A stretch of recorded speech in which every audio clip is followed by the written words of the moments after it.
Vous êtes bien installés? Alors c'est parti, la conférence va commencer.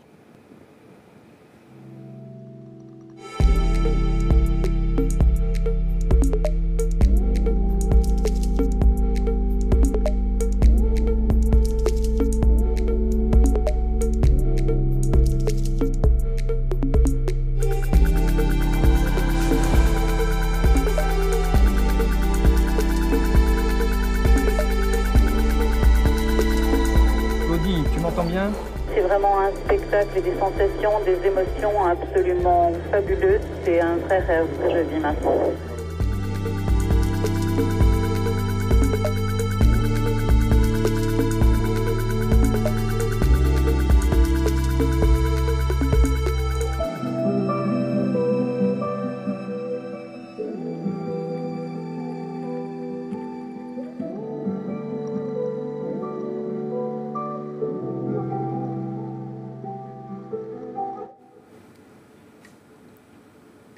Bonjour à tous, je m'appelle Daphné, je suis en CM1, j'en profite pour faire un coucou à mes amis et à ma maîtresse.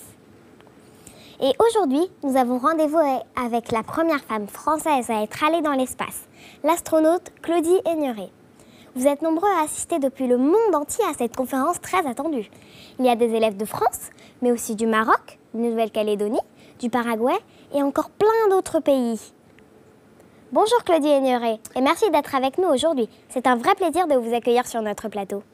Bonjour Daphné, bonjour à tous, bonjour à toutes. Je suis vraiment ravie de passer ce moment avec vous. Nous reviendrons sur votre expérience d'astronaute et ensuite nous parlerons du projet lancé par l'Agence spatiale européenne autour de la construction d'un village sur la Lune.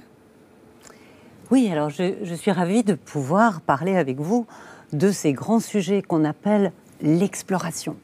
Comment l'homme et la femme vont aller explorer plus loin que notre surface de la Terre. Et j'ai eu la chance, effectivement, de réaliser 2 missions spatiales. Je suis partie en 1996 à bord de la station spatiale Mir, et puis en 2001 à bord de la station spatiale internationale, celle où Thomas Pesquet était il y a encore peu de temps. Je suis un médecin rhumatologue et je suis un chercheur. Voilà, je ne suis pas un pilote de chasse, je ne suis pas un ingénieur, mais en étant médecin, en étant chercheur, on peut avoir la chance de participer à ces missions. On se prépare avec un équipage pendant de longs mois. Il faut apprendre à connaître vraiment tous les systèmes de la station, apprendre à entraîner son corps, parce que quand on se retrouve en orbite autour de la Terre, dans une station en microgravité, eh bien évidemment, il y a des sensations qui ne sont pas les mêmes que celles qu'on vit sur Terre. Vous avez tous remarqué qu'un astronaute, il flotte dans la station spatiale. Mais avant d'arriver dans la station spatiale, il y a une phase qu'on appelle la phase dynamique de vol, qui est de s'installer au sommet de la fusée. Et moi, à chaque fois, je suis partie avec une fusée Soyouz, dans la capsule Soyouz, au sommet de la fusée, qui va prendre une énergie considérable pour atteindre cette vitesse qui va lui permettre d'être en orbite autour de la Terre et de rejoindre la station. On part d'une vitesse 0 sur le pas de tir, sur le cosmodrome, c'était à Baïkonour pour moi au Kazakhstan, et il faut atteindre 28 000 km/h, qui est la vitesse de satellisation. Et ça va très vite, c'est 8 minutes 30. En 8 minutes 30, on part de la vitesse 0 et on a cette vitesse qui nous permet d'arriver jusqu'à la station et d'être en orbite autour de la station. D'ouvrir l'écoutille une fois qu'on a amarré à la station, et puis de commencer à travailler. Moi, j'ai fait plein d'activités de recherche avec l'agence française, le CNES, et avec l'agence spatiale européenne, pour essayer de comprendre les sciences du vivant, comment le corps, comment les organismes, les végétaux, les animaux s'adaptaient à cette nouvelle condition de la microgravité, comment en physique, les fluides, les liquides, la façon dont la combustion va s'organiser, parce qu'il faut régler tout un tas de problèmes qu'on n'arrive pas à résoudre au sol, parce qu'au sol, on est toujours avec la gravité. On se retrouve dans cette station spatiale et on découvre un monde tout à fait extraordinaire, ce corps qui va flotter en microgravité. Et puis bien évidemment, on est en orbite à 400 km autour de la Terre, et là on découvre notre planète Terre. Notre planète Terre. Vous avez vu ces belles images où on voit qu'elle est ronde, bien évidemment. On voit qu'elle est isolée dans un cosmos qui est très noir. Il faut vraiment regarder du côté du hublot où il n'y a que le cosmos pour voir les milliards d'étoiles. Quand on regarde du côté où est la Terre, il y a toujours des lumières sur la Terre. Et c'est vraiment une vision tout à fait belle, poétique, magique, mais très fragile aussi. Et à la fois, on découvre, on comprend des tas de choses dans cet environnement qui est très, très particulier. On se prépare à aller encore plus loin, encore explorer. Et puis, on a ce regard aussi sur notre planète, sur la Terre, et se dire que, évidemment, nous, les humains, les hommes et les femmes qui habitons sur cette planète, on est responsables de cette planète, un petit peu comme nous à bord de la station avec notre équipage, on est responsable de notre vaisseau et de notre station. Donc j'ai eu la chance de participer à ces 2 missions exceptionnelles où j'ai fait beaucoup de recherches scientifiques, où on a essayé aussi de développer des techniques, des systèmes d'ingénierie qui nous permettaient d'aller plus loin pour déployer des structures, pour essayer d'imaginer plus loin, après, où est-ce qu'on va aller. Et c'est pour ça que j'avais envie de vous parler aussi de quelque chose qui, je pense, vous a amené à réfléchir, à travailler, parce que vous avez fait des maquettes, des propositions pour voir comment on pouvait imaginer vivre et travailler encore plus loin que la station en orbite, sur une surface comme par exemple la Lune. La Lune, comment y construire un village pour y vivre, pour y travailler. Et j'ai la chance aujourd'hui, au sein de l'Agence spatiale européenne, d'essayer de réfléchir avec des ingénieurs, avec des scientifiques, avec des architectes, comment on pourrait installer de façon permanente sur la surface de la Lune un village pour y travailler. Alors, la Lune, elle est quand même beaucoup plus loin que les stations spatiales dont on a parlé tout à l'heure. Station spatiale, c'est 400 km la distance par rapport à la Terre. La Lune, c'est 385 000 km. Alors, ce n'est pas 8 minutes 30 pour aller jusqu'à la Lune, c'est 3 jours de voyage pour aller là-bas. Alors, vous êtes très jeune, vous n'avez pas connu ce qui m'a fait vraiment vibrer quand j'avais à peu près votre âge. À l'âge de 12 ans, j'ai vu le premier pas de l'homme sur la Lune. C'était en juillet 1969. Et c'était un moment tout à fait extraordinaire qui m'a donné envie, moi aussi, de devenir cette astronaute et donc de réaliser ce rêve dont je vous parle aujourd'hui. Juillet 69, le premier homme sur la Lune, le premier équipage. Mais ils ne sont pas restés très longtemps. Un certain nombre d'équipages est allé sur la Lune. Mais la plus longue durée de séjour, c'était 72 heures, 3 jours. Alors, 3 jours, on n'a pas besoin d'avoir un village pour rester 3 jours. C'est un petit peu comme quand on va en visite. On se pose, on travaille, on explore, et puis très vite, ces équipages sont revenus. Moi, ce dont j'avais envie de vous parler, et vous me poserez des questions, et on ira plus loin, comment c'est possible de vivre sur la Lune de façon permanente. Ça veut dire se déplacer, ça veut dire travailler, ça veut dire se nourrir, ça veut dire respirer, ça veut dire avoir de l'énergie pour pouvoir réaliser toutes ces activités. Alors les agences spatiales, elles y réfléchissent depuis longtemps à comment retourner sur la Lune et s'installer de façon plus longue. Ça permet aussi de penser à l'étape d'après, dont vous avez tous entendu parler, qui est d'aller jusque vers Mars, la planète Mars.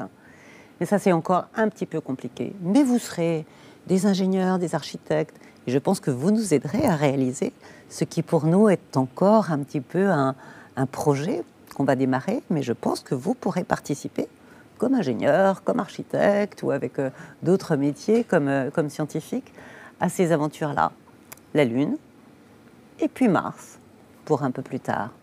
Mais la Lune, c'est vraiment quelque chose dont on peut imaginer que dans 10 ans, on puisse commencer à avoir un lieu pour y vivre. Alors bien évidemment, ce n'est pas les hommes qui vont tout construire d'un seul coup. Vous imaginez bien qu'il va y avoir beaucoup de robots qui vont permettre de développer les différents éléments sur la surface de la Lune. Alors je pense peut-être que vous aurez quelques images où on pourra voir ce qu'on a imaginé à l'Agence spatiale européenne pour commencer à construire ce village sur la Lune.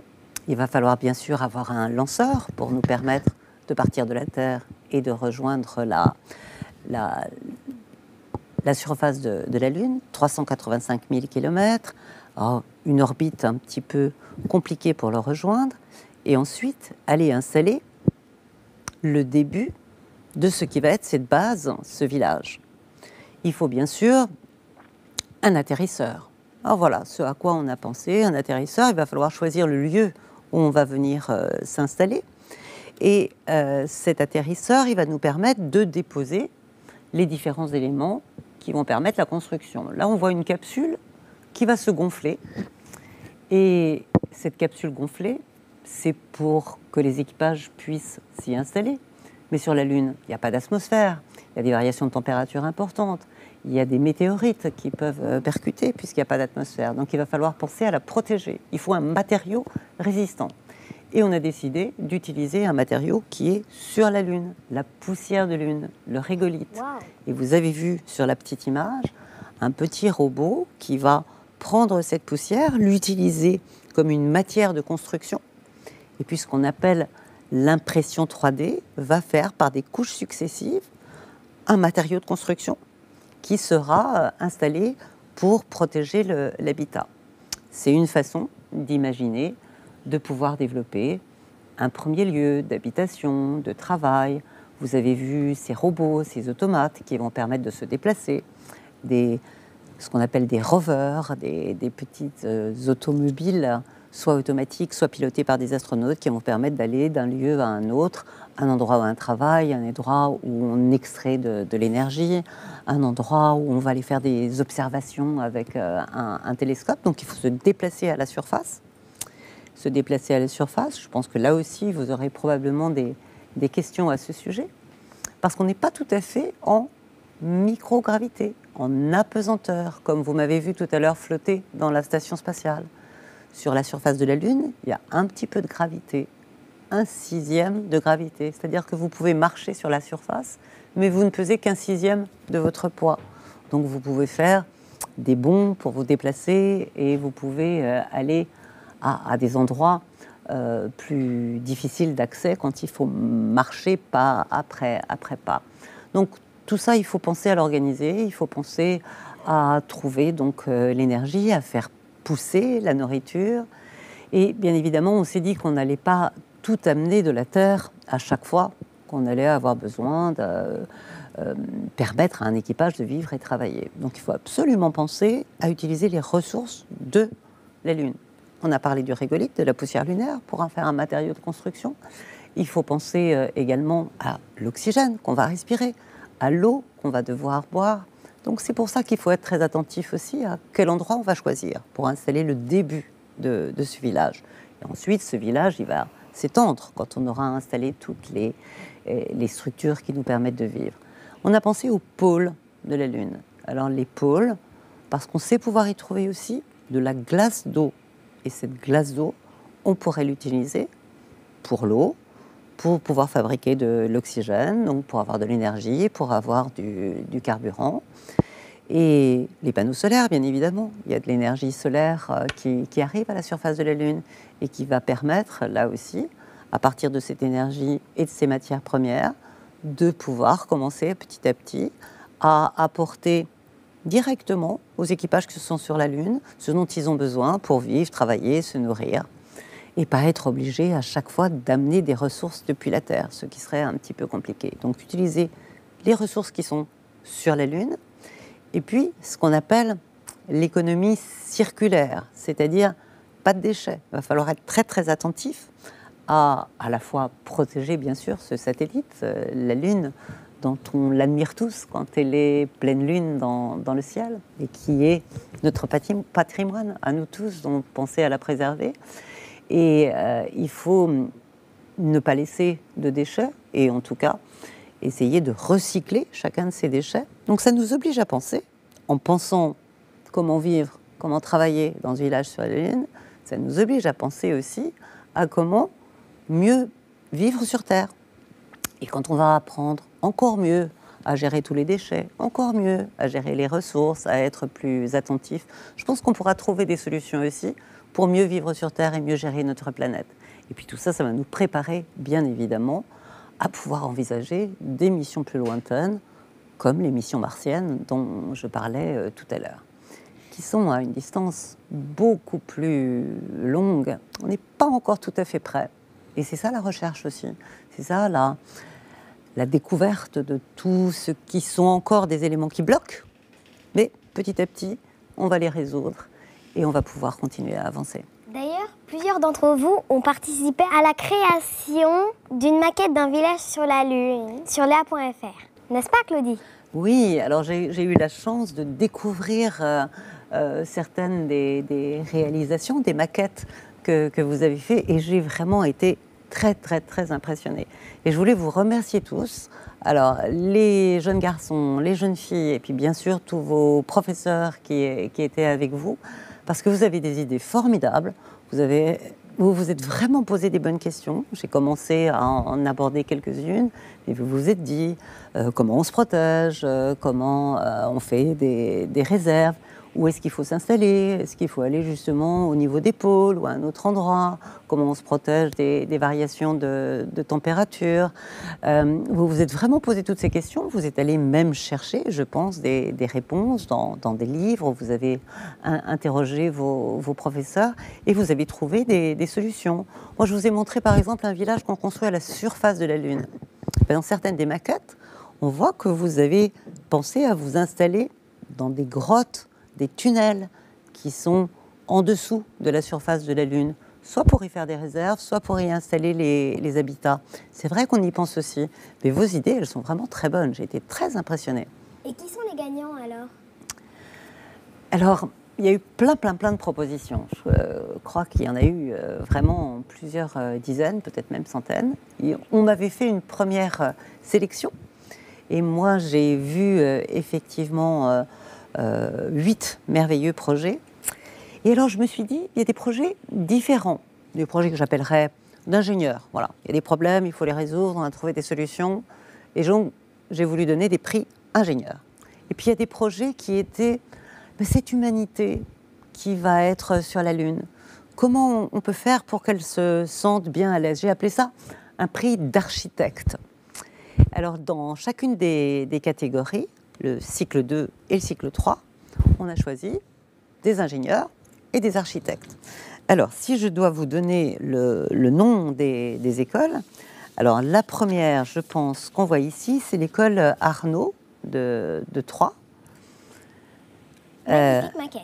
Qui est l'école Arnaud de Troyes, qui est vraiment une magnifique maquette, qui s'appelle la Lune Étoile. Alors, ils ont pensé aux déchets, ils ont pensé au laboratoire pour travailler, ils ont pensé à la façon de maintenir la bonne condition physique des astronautes. Il y a même Et la puis, Terre. Ils ont installé des réserves justement dans des grottes avec des réserves. Ils ont pensé à utiliser la surface et la profondeur. Ils ont développé des rovers, ils ont même développé un phare pour qu'on puisse tous retrouver l'endroit sur la Lune où vont venir les différents rovers ou les différents habitants, parce que peut-être il y aura différents endroits sur cette surface lunaire, mais il y a un lieu où on peut se retrouver. Et ça s'appelle Lune Étoile, ce projet. Moi, je l'ai trouvé vraiment bien pensé, très beau. Et puis, les enfants qui y ont travaillé, certains sont tout petits, parce qu'il y a même une grande section de maternelle. Et moi, je suis très impressionnée qu'on puisse réaliser des choses comme ça, avec une telle précision et d'avoir pensé aussi bien. Donc voilà le prix de l'ingénieur pour la catégorie cycle 2. Et puis ensuite, on a fait un prix architecte, comme je le disais tout à l'heure.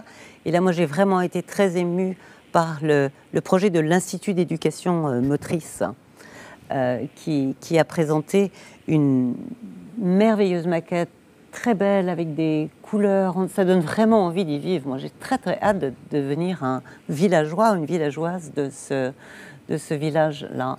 Et puis, ces enfants, chacun à leur façon, ils ont pensé, ils ont expliqué, ils ont choisi de mettre des couleurs, de la lumière, des reflets. C'était absolument magnifique. C'est vraiment un endroit où on a envie de vivre. Il y a même des lieux qui s'appellent fleurs, qui s'appellent ananas. Voilà, c'est la terre comme on l'aime. et sur la surface de la Lune. C'est un peu ça aussi. On ne va pas cesser d'être des terriens quand on va aller sur la Lune. On ne quitte pas la Terre quand on envisage d'aller vivre dans un village lunaire. Et je trouvais qu'il nous l'avait bien rappelé. Alors voilà les deux prix que j'ai souhaité porter dans cette première partie du cycle 2. Il y avait aussi l'école Victor Hugo de Lambersart qui avait fait un super projet, l'école Saint-Hippolyte de Châtel-Guyon dans le Puy-de-Dôme avec 4 quartiers, ça m'a aussi beaucoup plu. Et puis l'école Villefermois à Lésigny qui avait fait des beaux projets que j'ai pu regarder avec beaucoup d'intérêt, mais il fallait faire un choix. Donc voilà, les deux, c'était l'école Arnaud de Troyes pour le prix ingénieur avec Lune Étoile et l'Institut d'éducation motrice d'Ars pour le prix des architectes. Maintenant, si on passe au un petit peu plus grand, le cycle 3, tu veux bien que j'en parle un petit peu?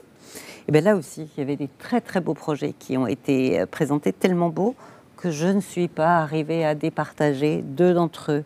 L'école Bouche-Sèche à Eunem et puis l'école du Marais à Pont-et-Marais. Ça, je leur ai donné un prix ex aequo, un prix d'ingénieur. Alors, ils m'ont vraiment épaté. L'école Bouche-Sèche, ils ont pensé à des tas de choses. Ils nous ont expliqué la photosynthèse, parce que bien évidemment, c'est important. Comment on va développer les plantes pour nourrir, fabriquer de l'oxygène, absorber le gaz carbonique. Et ils ont fait aussi des filtres pour nettoyer justement les déchets en pensant à des dérivations, c'était tout à fait exceptionnel, avec des belles vidéos. Magnifique. Et l'école du Marais, ils ont fait aussi vraiment beaucoup de recherches. Ils ont pensé à des tas de choses. Ils ont développé une partie scientifique, ils ont développé une partie énergie.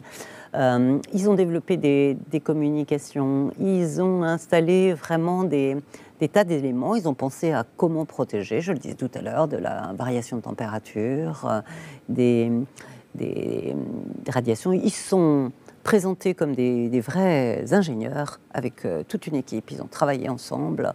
Et puis vraiment, je le dis, pour l'ensemble des projets que j'ai vus, il y a des filles, il y a des garçons. J'ai été ravie de voir qu'il y avait à la fois les filles et les garçons. Parce que parfois, on dit que les filles, ça ne les intéresse pas de penser l'ingénierie et de développer des choses. Et là, vraiment, j'ai trouvé que c'était des belles équipes de filles et de garçons qui se sont mobilisés. Alors là, ils ont pensé au rover, au système de communication pour se parler d'un endroit à un autre, au système de localisation pour savoir où on se trouve. Ils ont vraiment étudié et proposé des solutions. Donc, je n'ai pas pu départager. J'ai fait ex aequo 2 prix d'ingénieur. Et puis, j'ai parlé tout à l'heure du prix architecte dans le cycle 2. Pour le cycle 3, là aussi, j'ai décerné un prix architecte au collège Michel Servet à Annemasse. Bravo, vraiment. C'est très beau, c'est lumineux, c'est harmonieux, c'est plein de poésie. On a vraiment envie d'y vivre. Comme tout à l'heure, le projet d'architecte où je disais, non seulement on peut y vivre, mais on a envie d'y vivre, parce que ça, c'est vraiment très, très beau. C'est très, très beau. Beaucoup de douceur, de lumière, et puis, moi j'ai vu comment ils s'y étaient pris, et à l'intérieur, ils ont installé aussi tout ce qui va permettre de vivre tout à fait correctement. Donc, à la fois beaucoup d'inventivité, beaucoup de choses très créatives. Bravo, je suis sûre qu'on va pouvoir utiliser certaines de vos propositions pour nous aider à réfléchir. Réfléchir avec vos yeux d'enfant, avec vos cerveaux d'enfant, avec vos idées, votre imagination. Ça nous fait toujours du bien, parce que quand on pense comme ça, un village sur la Lune, habité pour des longues périodes, c'est pas qu'une histoire d'ingénieur, c'est aussi une histoire de s'y sentir bien comme terrien qui continue à explorer, à découvrir des nouveaux horizons. Donc vraiment félicitations à vous tous d'avoir fait ces projets en commun. C'était une super animation proposée sur Léa.fr. Alors je crois que c'était une très très bonne idée et je crois qu'à l'école, à la fois vous les enfants puis vous les professeurs, je crois que vous aimez bien faire des projets en commun où à la fois vous avez besoin de réfléchir, de penser, d'organiser et puis de faire. Et puis ce qui est formidable, d'expliquer ensuite comment vous avez fait. Et moi, j'ai trouvé vos explications et votre façon de présenter vos projets tout à fait intéressantes. Et ça, c'est formidable, ça vous prépare bien pour la vie à venir. Et maintenant, nous allons passer à la partie questions-réponses. J'attends avec impatience les questions. Et je sais que vous êtes très, très nombreux et qu'il y a plein de questions qui vont arriver. Et voilà, je vais essayer d'apporter un maximum de réponses. Alors peut-être pas à toutes les questions, mais on va essayer d'en faire le plus possible. Vous allez répondre aux questions sélectionnées en régie. D'accord? Je vous rappelle donc que dans vos classes, vous pouvez envoyer vos questions et réactions. Vous pourrez, en vous connectant à votre compte Equalix. Vous pourrez aussi, vous, dans vos classes, répondre au petit quiz. Alors, sans plus tarder, nous avons une première question de Valentin. Dans quel but construit-on un village sur la Lune? D'accord, Valentin. Bah oui, c'est la première question à poser, c'est intéressant. Alors je disais tout à l'heure que moi j'avais la chance d'aller en orbite autour de la Terre, ce qu'on appelle l'orbite basse à 400 km. Et ça fait maintenant de nombreuses années qu'on est sur cette orbite. La station spatiale internationale, elle a été construite en 2000. Et aujourd'hui, voilà, ça fait 18 ans qu'on vit régulièrement pendant des longues périodes dans cette station spatiale. Et bien évidemment, on se pose la question de plus loin. On a tous envie d'aller voir du côté de la planète Mars, bien évidemment, parce qu'on se dit, quand même, peut-être que là, on pourrait savoir s'il y a d'autres formes de vie qui ont pu exister à un moment donné, ou si la vie n'existe que sur la planète Terre, dans notre système solaire. Donc on a tous ce regard-là. Mais très sincèrement, moi qui suis une astronaute, un médecin, qui me suis préparé pour une mission spatiale, je sais que notre organisme, notre psychologie, les radiations sont beaucoup de choses qui rendent difficiles des missions très, très lointaines. Et on n'a pas résolu encore tous les problèmes pour Mars. La Lune, elle n'est pas très loin, on y est déjà allé. On peut vraiment l'utiliser comme une façon de préparer ces missions plus lointaines. Donc ça, c'est un premier objectif. Et un village, je l'ai dit tout à l'heure, c'est autre chose que de simplement faire une visite. Ça veut dire qu'on s'installe, ça veut dire qu'on organise son travail et sa vie. Et ça veut dire qu'on va savoir produire de l'énergie, fournir de la nourriture. Donc on va apprendre comment vivre et travailler pour des périodes longues. On va apprendre à gérer les ressources, on va apprendre à économiser, à gérer les déchets. Donc on apprend beaucoup de choses qui nous sont utiles sur la Terre aussi. Puis ce village sur la Lune, on peut y penser, et moi ça me fait très envie, avec la science. Imaginez aller installer sur la face cachée de la Lune un télescope qui nous permettrait d'aller regarder, de comprendre l'histoire du système solaire sans aucune perturbation. Il n'y a pas d'atmosphère, il n'y a pas d'interférence puisqu'on est sur la face cachée de la Lune qui vont perturber la façon de découvrir ce système solaire. Vous avez vu, la surface de la Lune, elle est pleine de cratères, pleine d'impacts. Qu'est-ce que c'est tous ces météorites, tous ces cratères fabriqués sur la Lune? Il y a toutes les archives de l'histoire de notre système solaire qui sont contenues là. Ça va nous permettre de comprendre beaucoup mieux. Donc la science, c'est quelque chose de formidable qu'on peut travailler sur la Lune. Et même, peut-être ça va vous surprendre, mais il y a des gens qui ont envie de développer des activités sur la Lune qui sont ni des développements technologiques avec des rovers, des véhicules, ni de la science avec des télescopes, la compréhension des cratères, mais qui sont des activités un petit peu de tous les jours, comme celles qu'on a sur Terre. Bien évidemment, des ressources à exploiter, voir comment on peut les utiliser, penser des nouveaux matériaux, penser des nouvelles formes d'énergie, mais penser pourquoi pas aussi à des formes de tourisme sur la Lune. C'est pas très loin, on peut imaginer. Peut-être que vos enfants, ou peut-être que vous-même, un jour, vous aurez la chance d'aller faire du tourisme et de voir un lever de terre à l'horizon de la Lune. Donc la Lune, c'est aussi un endroit où non seulement on peut vivre, mais on peut imaginer travailler. Et on va vraiment apprendre beaucoup de choses. Alors, la deuxième question est de l'équipe Club du village sur la Lune, en 6e. A-t-on déjà découvert des traces d'êtres vivants sur la Lune ? Alors non, pas sur la Lune. Je disais tout à l'heure, Mars, on a très envie de pouvoir comprendre, puis il y a des sondes qui vont y aller avant que les hommes ne puissent y aller pour essayer de voir s'il y a des traces de vie. Non, il n'y a pas de traces de vie sur la Lune. On a déjà fait des études sur cette feste, on a ramené des pierres au cours des expéditions précédentes, on a ramené de la poussière. Mais ce n'est pas sur la Lune qu'on pense pouvoir trouver des traces de vie. Il n'y en a pas là-bas. On va apprendre sur la Lune à aller plus loin, à continuer nos explorations. Mais l'objectif, ce n'est pas d'y trouver des formes de vie. Une question de Louise en CM1. Comment peut-on envoyer du matériel sur la Lune pour construire le village? Alors bien sûr, il faut un lanceur qui va permettre d'apporter du matériel, soit directement sur la Lune, on peut y aller directement, avec le petit atterrisseur, par exemple, comme on l'a vu tout à l'heure, soit on va passer et s'installer en orbite autour de la Lune, avec un espèce de hub, de grosse structure, une espèce de station autour de la Lune, où vont venir s'accrocher ces remorqueurs, et puis ensuite descendre de ce hub sur la surface de la Lune. Donc soit directement, soit en passant en orbite autour de la Lune. Mais vraiment ce à quoi il faut penser, si on veut vivre des longues durées dans un village, c'est utiliser les ressources de la Lune. Alors au début, bien évidemment, pendant la phase de construction, on va amener pas mal de choses depuis la Terre, de l'hydrogène, peut-être un petit peu d'eau, hein. Mais très vite, il faudra utiliser, par exemple, les glaces d'eau des pôles. Il faudra pouvoir fabriquer l'oxygène. L'oxygène, l'hydrogène, ça pourra aussi nous aider à faire du carburant pour aller plus loin. Il faudra utiliser, je l'ai dit, la poussière de Lune, le régolithe, pour un certain matériau de construction. Donc, dans un premier temps, on amènera les choses de terre, et puis petit à petit, ce village, il pourrait presque devenir autonome. Une question de Romane qui est en CM1. Pourquoi y a-t-il moins de femmes qui vont dans l'espace? Alors, Romane, c'est une bonne question. C'est pour ça que tout à l'heure, je disais que voilà, des filles et des garçons préparaient ces maquettes à faire leur projet. Ça m'a vraiment fait plaisir.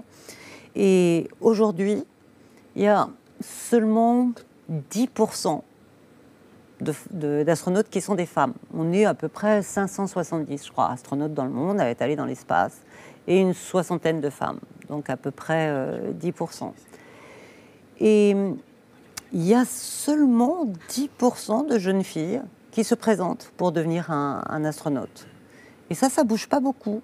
Quand j'ai été sélectionnée il y a très longtemps, il y a plus de 30 ans, effectivement, sur 1000 candidats, il y avait seulement 100 femmes. Et je me disais, bon, allez, maintenant, tout le monde a envie de tenter tous les métiers. On sait que tous les métiers sont possibles à tout le monde. Et je me disais, ça va changer. La sélection suivante, il y aura plus de femmes. Eh bien, l'Agence spatiale européenne a fait une nouvelle sélection en 2008. Thomas Pesquet, vous l'avez vu. Et là aussi, seulement 10% de candidates femmes pour ce métier d'astronaute, dont Samantha Cristoforetti. Peut-être vous verrez une photo de Samantha, qui est une astronaute européenne italienne et qui fait partie de l'équipe. Et pourtant, les femmes, elles font tous les métiers à bord de la station ou à bord d'un futur village lunaire. Il y a des femmes qui ont été pilotes de navettes, il y a des femmes qui ont été commandantes de la station spatiale, il y a des femmes ingénieurs, il y a des femmes pilotes, il y a des femmes scientifiques. Tous les métiers sont ouverts. Et vraiment, moi, j'ai travaillé pendant de longues années avec des collègues beaucoup masculins. Mais voilà, on est en équipage, chacun apporte à l'autre sa différence. On a des idées parfois différentes, mais on trouve ensemble des solutions.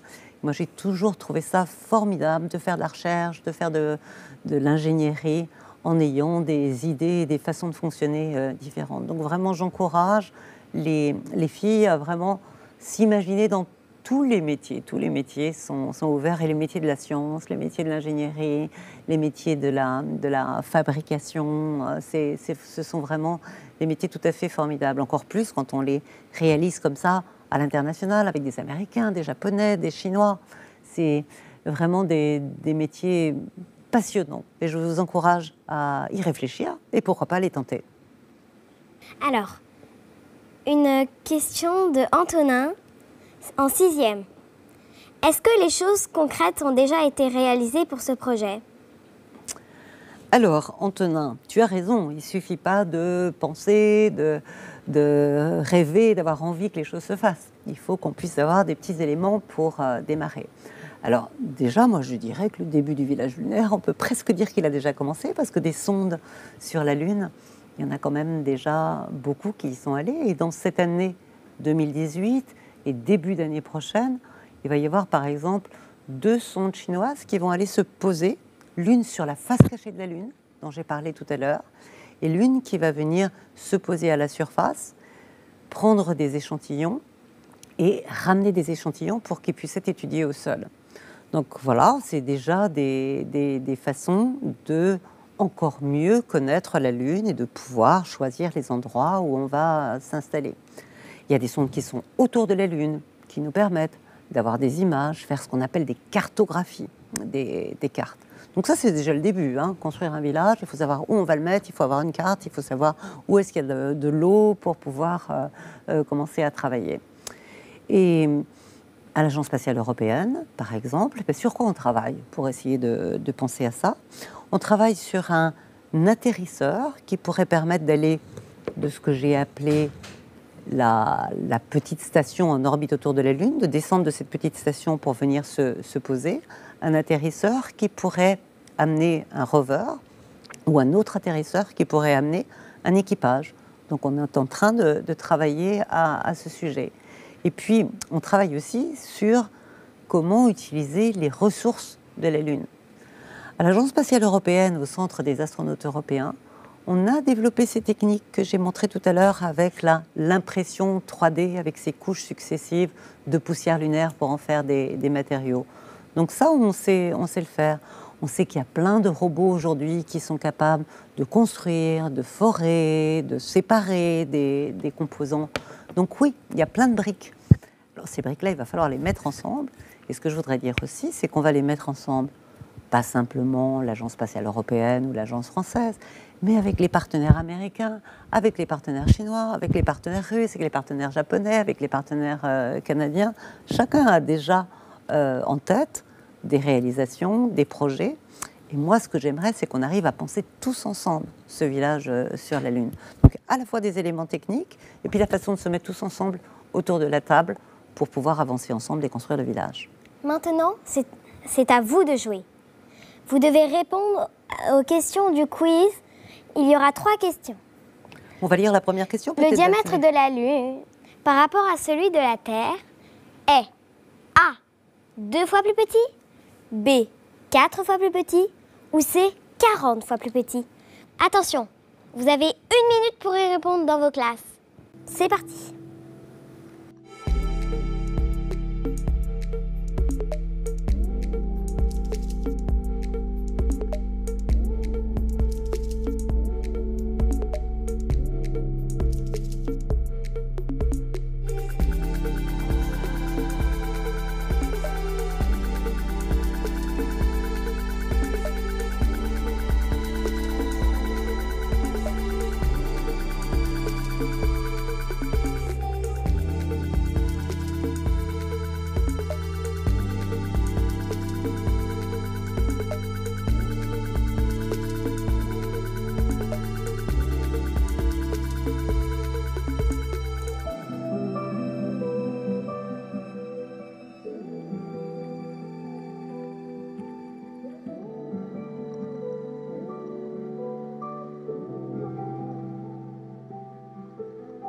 Il fallait répondre la réponse B.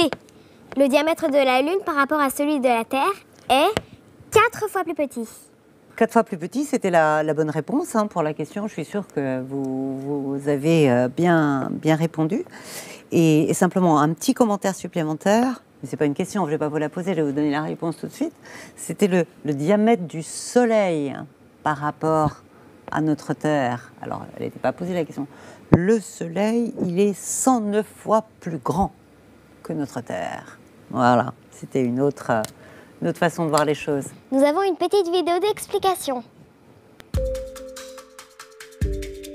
La Lune est un corps céleste éclairé par le Soleil. Elle réfléchit la lumière du Soleil et est donc visible par l'homme. La Lune est l'unique satellite naturel de la Terre. Son diamètre est de 3476 km. Il est presque 4 fois plus petit que celui de la Terre. La Lune se serait formée il y a 4,5 milliards d'années à la suite de la collision entre la Terre et un autre corps céleste. La Lune ne possède pas d'atmosphère. Les températures y sont donc très froides ou très chaudes selon l'éclairage du Soleil. À la surface de la Lune, on trouve des montagnes relativement hautes et des taches sombres, appelées mers lunaires. Ce sont des coulées de lave qui viennent d'anciens volcans et ont parfois des formes originales. Sur la Lune, comment fait-on pour nager et respirer? Alors, sur la Lune, par rapport à... manger et Pour respirer. manger, d'accord. Oui, vous l'avez bien compris, dans beaucoup de maquettes, on a vu des serres, des endroits où on va développer cette agriculture de la surface de la Lune. Alors, il faudra pouvoir fournir de l'énergie, probablement d'origine solaire, pour avoir la bonne température, pour faire pousser ces plantes. Il va falloir un substrat. Ça ne sera probablement pas une forme de terre comme celle qu'on a sur notre Terre, mais pour pouvoir y planter et faire germer. Et puis, il faudra de l'oxygène, tout le cycle de la photosynthèse qui a été si bien expliqué dans un des projets qui nous a été présenté, de façon à développer ce qu'on appelle un écosystème clos, c'est-à-dire que lui-même va permettre de se régénérer pour qu'on ait toujours à sa disposition à la fois la nourriture et puis cette possibilité d'absorber le gaz carbonique et de fabriquer de l'oxygène qui nous est nécessaire. Et puis l'eau. Alors, de l'eau, il y en a dans ces glaces d'eau des pôles et peut-être d'autres façons de se procurer de l'eau pour se nourrir. Ah, voilà. Alors, une question de Titouan en 6e 5. Pourquoi avez-vous choisi ce métier? Alors Titouan, je l'ai déjà expliqué tout à l'heure, j'ai eu cette chance quand j'avais 12 ans, peut-être un petit peu plus âgé que toi, d'assister au premier pas de l'homme sur la Lune. C'est vraiment un moment qui m'a marqué, qui m'a fait rêver, qui m'a fait me dire parfois des choses auxquelles je rêve, ça peut devenir la réalité. Et voilà, j'ai été médecin, je travaillais dans un hôpital et j'ai vu cet appel pour des candidats pour devenir astronaute. Et je me suis dit, mais voilà, pourquoi pas? Pour moi aussi, ça serait possible de vivre cette aventure-là. J'ai essayé, j'ai tenté, j'ai osé, ça a marché. J'ai été sélectionnée, je me suis entraînée longtemps. Et puis un jour, j'étais prête. Et je suis partie, et je l'ai souvent dit, ce que j'ai vécu, c'était encore plus beau que le rêve que je pouvais avoir dans ma tête, ce que j'avais lu, ce que j'avais vu dans des films, ce que j'avais discuté avec mes collègues cosmonautes et astronautes qui avaient déjà volé. Le découvrir soi-même, découvrir des choses qu'on ne connaît pas. S'intéresser, se passionner, découvrir, c'est formidable. Ça vous donne une bouffée d'envie d'avancer et d'aller toujours plus loin. J'ai eu la chance de vivre ça et je vous souhaite vraiment à tous de trouver l'aventure de votre vie. Maintenant, nous avons une question de Xana en CM2. Allez-vous faire en sorte de ne pas être en apesanteur dans le village ou est-ce impossible? Alors, dans le village, sur la surface de la Lune, ce n'est pas l'apesanteur. Donc, 1/6 de G, ce qui veut dire que des choses vont être posées au sol et qu'il y aura quand même une forme de haut et de bas. D'ailleurs, vous l'avez bien montré dans vos maquettes. Le phare lunaire, par exemple, vous l'avez mis en haut. Vous avez mis une piscine avec de l'eau qui allait vers le bas. Ça n'aurait pas été du tout possible dans la station spatiale, là où on est en apesanteur, en microgravité. Parce que dans la station spatiale, voilà, il y a à la limite pas de haut, pas de bas, tout se répartit dans un espace en 3 dimensions. Sur la Lune, on va avoir une forme de gravité. Donc les choses vont être posées en surface. Par contre, elles vont peser beaucoup moins que sur Terre. Ça va être beaucoup plus facile de les déplacer, de les emmener d'un endroit à un autre. Mais pas si facile que ça. On parlait de la poussière de la Lune tout à l'heure, le régolithe. C'est à la fois quelque chose qui peut être utilisé comme un matériau, mais c'est aussi quelque chose qui peut être très dangereux, agressif pour les scaphandres, pour les roues des rovers, parce qu'elle est toujours en train de se déplacer et de s'introduire un petit peu dans tous les éléments. Donc il faudra être très très attentif à la façon dont effectivement on utilise ce qui est sur la surface pour que ça ne soit pas perturbateur et agressif par rapport à l'organisme de l'homme ou au fonctionnement des machines. Alors, maintenant la prochaine question est de Inès en 6e 4. Combien de temps met-on pour aller sur la Lune? Aujourd'hui, Inès, si on prend la même façon d'y parvenir qu'en 1969, là où j'en ai rêvé avec Apollo, c'est à peu près 3 jours pour aller sur la Lune. 3 jours de voyage, on peut déterminer un moment assez précis pour partir, l'arrivée. L'alunissage, c'est pas très simple quand même, hein. On a vu, il n'y a pas d'atmosphère, donc il faut freiner l'arrivée sur la Lune de façon particulière. Mais ensuite, si on a le bon système qui nous permet d'avoir la propulsion pour en repartir, on peut décider le moment où on va repartir de la Lune. Donc c'est quelque chose qui se prévoit de façon assez précise et c'est très différent de ce que seront les missions vers Mars où on ne pourra pas tout décider aussi précisément. Maintenant, nous allons passer à la deuxième question du quiz. Alors, vous pouvez y répondre dans vos classes. Le nombre de personnes à avoir posé le pied sur la Lune est A. 12 personnes, B. 24 personnes ou C. 36 personnes. Vous avez 1 minute pour y répondre. C'est parti.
Il fallait répondre la réponse A.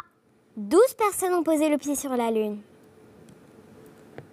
Alors si je peux faire un petit commentaire, 12 personnes, 12 hommes. Donc moi j'attends la première femme qui va aller sur la Lune. Hein, elle viendra construire et habiter le village lunaire, probablement. Et 12, ça aurait pu être plus que ça. Je pense que vous avez peut-être vu ce film qui s'appelle Apollo 13 et qui est une des missions d'Apollo, une de ces 6 missions qui sont allées vers la Lune. Mais les astronautes d'Apollo 13, ils ne sont pas allés jusque sur la Lune parce qu'ils ont eu un problème sur un réservoir d'oxygène. Et ils ont été obligés de faire demi-tour. Ça a été une épopée, une aventure tout à fait difficile. En tout cas, bravo. Voilà, 3/4 des très bonnes réponses. Nous avons une petite bravo. vidéo d'explication. Absolument. La Lune a déjà été explorée par l'homme. En 1969, Neil Armstrong est le premier homme à marcher sur la Lune. Seules 12 personnes américaines ont marché sur la Lune entre 1969 et 1972. Depuis, des robots et des sondes y sont envoyés pour permettre des analyses. Le directeur de l'ESA souhaite la création d'un village international sur la Lune ouvert à tous. Avec les températures extrêmes, les rayonnements solaires et cosmiques et les météorites qui s'y écrasent, il y a bien sûr de nombreuses difficultés à vivre sur la Lune. Mais de nombreuses solutions sont envisagées par les scientifiques, comme faire chauffer des roches lunaires et des blocs de glace grâce au soleil, pour obtenir de l'oxygène et de l'eau dans un réacteur solaire développé spécifiquement à cet effet. Ou bâtir des dômes de protection grâce au composant majeur du sol lunaire lui-même, le régolithe. Ce village lunaire permettrait de remplacer l'ISS vieillissante, et d'être un lieu d'expérimentation unique pour des missions habitées plus lointaines où seraient pratiquées des expériences scientifiques et technologiques. Alors, le premier être vivant envoyé dans l'espace par les Russes était A. Un lapin nain, B. Un humain ou C. Un chien. Vous avez 1 minute pour y répondre. Top chrono.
Il fallait répondre. La réponse, c'est un chien que les Russes ont envoyé dans l'espace. 100% de personnes ont répondu que c'était d'un chien. Formidable, tout le monde s'est souvenu de Laïka. Alors il y a eu d'autres animaux ensuite qui y sont allés. Il y a eu des singes, il y a eu des rats, il y a eu des araignées si je ne me trompe pas. Des araignées, tu as raison Daphné. Et moi, pendant ma mission, j'ai emmené à 2 reprises, les 2 fois, des salamandres. Les tritons, les salamandres, ça s'appelle des pleurodèles, le nom scientifique. Et on avait la possibilité, ces salamandres, de les faire pondre dans l'espace. Donc elles ont pondu, on a gardé ces œufs, on les a étudiés, on en a même ramené au sol. Et de ces œufs, se sont développées des nouvelles salamandres. Donc on sait qu'il peut y avoir des générations, une reproduction, et que, ma foi, pourquoi pas, on peut imaginer à un moment donné que des animaux puissent être là aussi élevés dans l'espace. On a parlé de la nourriture avec les végétaux, mais on peut imaginer d'autres choses. Et les scientifiques s'intéressent beaucoup à savoir comment un œuf va se développer quand il n'y a pas la gravité, comme au sol. Et on ne sait pas répondre à cette question-là quand on est au sol, parce qu'il y a toujours la gravité. Donc, répondre à ces questions-là, ça nous oblige à aller dans ce formidable laboratoire qui est une station spatiale ou d'autres laboratoires plus lointains. Nous avons une petite vidéo d'explication. Bien avant les hommes, des animaux ont été envoyés dans l'espace. Puis des engins spatiaux ont observé Jupiter et Pluton, mais aussi la ceinture d'astéroïdes et une comète. Tandis que de nombreux robots ont été envoyés sur la Lune et sur Mars. Cela permet par exemple d'avoir des prévisions météo, de faire passer les communications des téléphones portables, mais aussi d'analyser l'espace et les planètes de notre système solaire. Les ressources minières et énergétiques de la Lune ou des astéroïdes sont actuellement étudiées pour en envisager leur exploitation. L'engin spatial Voyager 1 est même parti au-delà de notre système solaire. Et il continue à envoyer des informations sur Terre. Les projets de l'ESA, de village sur la Lune, ou de la NASA, avec une station en orbite autour de la Lune, permettraient de préparer une mission habitée vers Mars. Puis on continuerait à explorer l'univers depuis la planète rouge. Actuellement, un grand recrutement a été lancé pour trouver les 24 premiers humains qui iront habiter sur Mars pour toujours. Près de 200 000 candidats de plus de 140 pays ont postulé. Le départ est prévu dans 7 ans. Cela vous tente ? Bien. Maintenant, nous allons répondre à 2 questions, car nous n'avons plus beaucoup de temps. Allez, on y va. Alors, maintenant, c'est une question de Corentin en CM2. Si votre opération marche, voudrez-vous le faire sur une autre planète ? Avec Corentin, moi je dirais que vers 2030-2035, il peut y avoir le début du village. On va apprendre beaucoup de choses pour le réaliser, le mettre en route et continuer à y travailler. Alors l'étape d'après, ça sera Mars. Alors, je pense que je peux aider à construire le village sur la Lune. Je ne suis pas sûre de pouvoir aider à construire le village sur Mars. Mais je pense que les jeunes astronautes qui ont été sélectionnés récemment par l'Agence spatiale européenne, il y en a qui iront sur la Lune. Et je pense que parmi tous les enfants qui sont là en train d'écouter aujourd'hui et de se dire il y a des choses formidablement intéressantes dans l'espace, certains d'entre vous seront les ingénieurs, seront les architectes, seront les scientifiques et peut-être seront les astronautes des prochaines missions sur des surfaces beaucoup plus lointaines. La dernière question est une question de Amy en CM1. Des voyages organisés pour tout le monde seront-ils réalisables un jour? Amy, pourquoi pas? Moi, je pense que ça va arriver.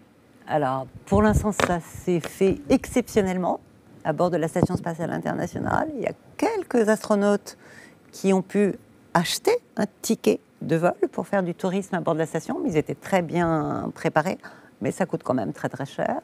Et aujourd'hui, on envisage effectivement soit d'aller en suborbital, c'est-à-dire pas tout à fait une orbite autour de la Terre. On peut faire déjà des vols paraboliques, c'est-à-dire des paraboles avec un avion, où on ressent de l'absence de gravité, de la microgravité. On commence à parler des voyages autour de la Lune. Et puis, il y a des expériences qui se réalisent aujourd'hui pour se dire qu'un jour, peut-être, on pourra effectivement emmener des équipages, non seulement d'astronautes professionnels, mais d'astronautes touristes, je dirais, sur la Lune, sur Mars. Mais ça, c'est pour un peu plus tard. Il faut préparer le chemin. Le village lunaire, c'est une façon de préparer ce chemin. Et moi, j'ai une question aussi. Ah ben vas-y, Daphné. Est-ce que votre entraînement est long? L'entraînement, oui, c'est long, parce qu'il faut connaître tous les systèmes de la fusée, du vaisseau, l'amarrage, la station spatiale, comment elle fonctionne, comment on change des ordinateurs, des systèmes de ventilation. Tout ça, c'est comment ça marche. Et puis ensuite, il faut tout le programme de sciences qu'on va réaliser ou le programme d'expérience technologique. Donc, il faut travailler longuement avec les scientifiques, avec les ingénieurs. Et puis, bien évidemment, il faut parler une langue qu'on parle tous ensemble. Et moi, j'ai passé 10 ans de ma vie en Russie. J'ai bien évidemment appris le russe et toutes les missions se sont déroulées en russe. Nos jeunes astronautes aujourd'hui, ils parlent plusieurs langues. J'espère que tous, vous allez apprendre plusieurs langues. Ils parlent bien évidemment l'anglais, ils parlent le russe, ils commencent à parler le chinois. Donc voilà, c'est une coopération internationale. C'est tous les pays du monde qui essaient de travailler ensemble. Et ça, c'est important. Et il faut être bien évidemment en bonne condition physique. Pour l'instant, aller dans l'espace, vivre et travailler, il faut être en très très bonne condition physique. Et condition psychologique aussi. Vous n'y allez pas tout seul dans l'espace, vous y allez avec un équipage. Il faut que vous communiquiez avec le sol, il faut que vous fassiez confiance. Donc psychologiquement, c'est important là aussi de bien connaître ceux avec qui on travaille et ceux avec qui on va partir et de savoir ensemble prendre les bonnes décisions. Alors parfois les machines vont nous aider à prendre des décisions, mais très souvent c'est l'équipage lui-même qui doit prendre des décisions. Donc une bonne condition physique, être sportif, être bien organisé dans sa tête et avoir appris des tas de choses parce que c'est sur vous que repose la gestion, l'organisation de la station, la réalisation des expériences. Et puis être capable d'être avec vous après, au retour de la mission, parce que comme je l'ai dit tout à l'heure, on n'est pas nombreux à être allés dans l'espace. On a toujours beaucoup de plaisir à le partager avec vous, à répondre à vos questions. Moi, j'ai passé un super moment avec vous tous, avec vos questions. Et c'est très plaisant de savoir que vous vous intéressez à ces beaux sujets de l'exploration. Oui, merci à tous. Nous avons reçu plus de 1500 questions. C'est énorme. C'était un vrai plaisir. Merci d'avoir pris du temps pour répondre aux questions. Merci beaucoup Daphné, merci à tous. Et je suis vraiment désolée qu'on ait répondu seulement à 10 questions sur 1500. Mais je suis sûre que vous allez en envoyer si on peut répondre d'une autre façon. On attend vos questions et on aime beaucoup pouvoir répondre à certaines d'entre elles. Vos professeurs, d'autres peuvent répondre aussi à nos côtés. Mais continuez à vous intéresser comme ça et être passionnés. Ça nous fait tellement plaisir et c'est tellement formidable pour demain. Et on vous donne rendez-vous l'année prochaine pour un superbe programme. N'oubliez pas que l'aventure continue sur lea.fr ou sur votre site, sur votre compte Equalix. À bientôt et au revoir. Au revoir à tous. Au revoir Daphné.